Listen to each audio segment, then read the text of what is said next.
Okay, today we're going to talk about combining algebraic-like terms. That's our objective.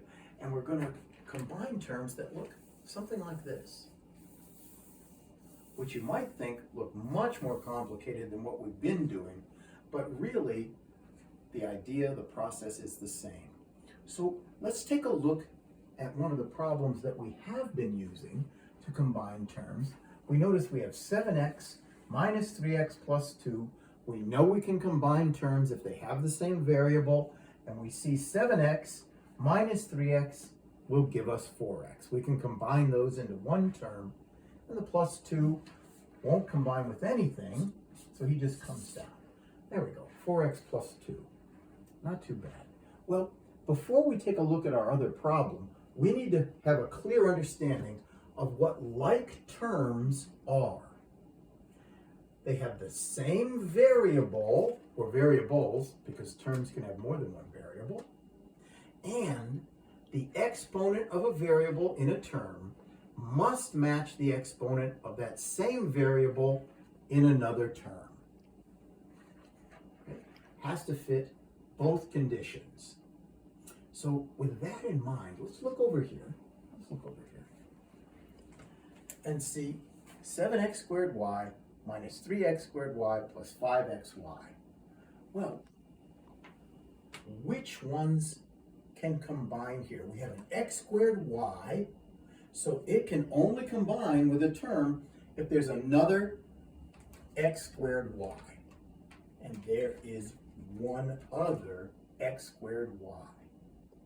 So we're going to use the number and the sign in front. And what do we call the number and the sign in front? Coefficient.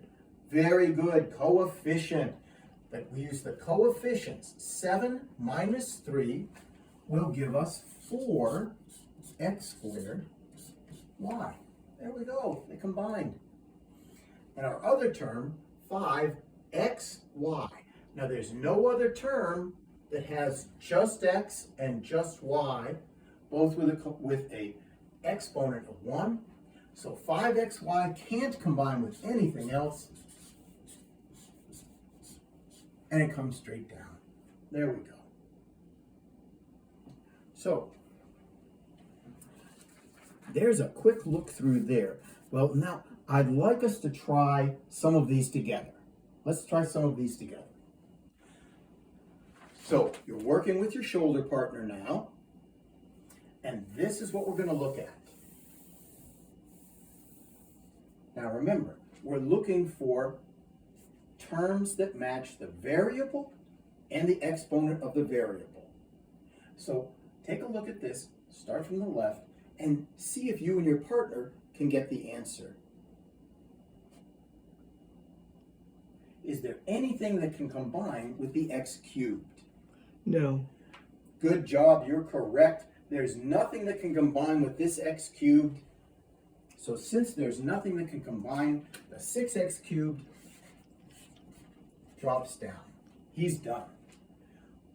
4xy. Again, ask your partner, see what you think. Is there anything that can combine with 4xy? Negative 9xy. Very good, very good. There's an x1, y1, the exponents are 1, the exponents are 1. So these two terms can combine. And what will we have? What's the 4 minus 9 going to give us? Negative 5.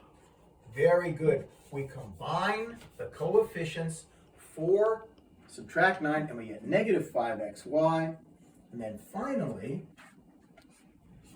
the 7 has nothing to combine with, so he drops down, and there's our final answer.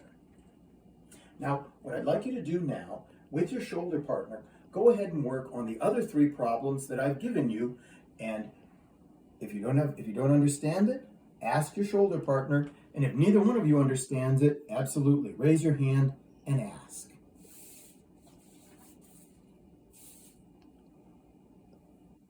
Okay, so now we're going to work individually. So separate out from your shoulder partner and work on the 4 problems that I've given you on your handout. Now, the answers to the odd numbered problems are on the back of the handout. So you'll be able to check and see if you're doing the odd numbered problems correctly, if you're combining like terms correctly. So go ahead and work on those. Remember, you're working by yourself. And if you have any question, raise your hand. I'll be walking around the room and I'll come on over to see how you're doing.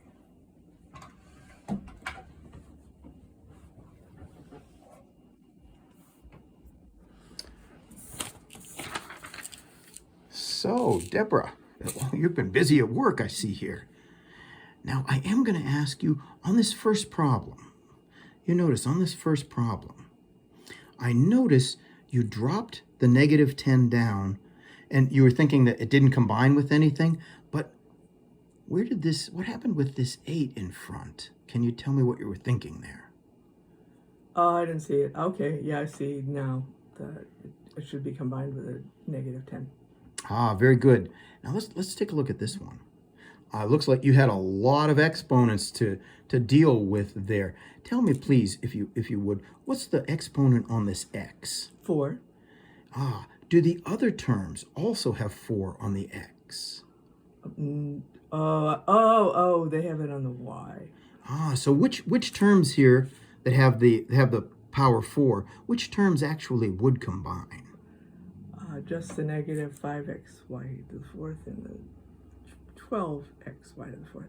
Exactly. Very good. Remember, we just have to be careful about combining terms, especially numbers. They'll always combine with numbers. And when we work with the exponents, we have to be careful that they match up with the same variable. Good job. Yeah, okay.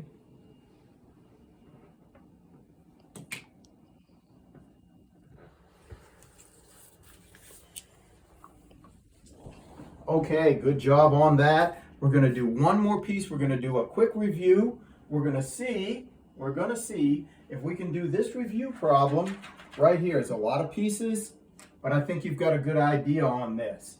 So this time you're going to tell me the answers. 2x to the third. Is there anything that will combine with that?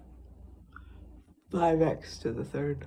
There you go, very good. And what will be our final term when we combine 2x to the third and 5x to the third? What's our final term? 7x to the third. Good job. Now we have 3x. There's just a 1 up there, even though it's not written. Will anything combine with 3x? No. Very nice. So what do we do? Do we just forget about that 3x? What do we do? We bring it down. Thank you. I was ready to just throw it away. And then finally, 2y. Can he combine with anything? Yes, that'll combine with -8y. Now that's right. And what will we get? What's 2y combined with -8y? -6y. Very good. Very good work, everyone. Thank you. Turn it off.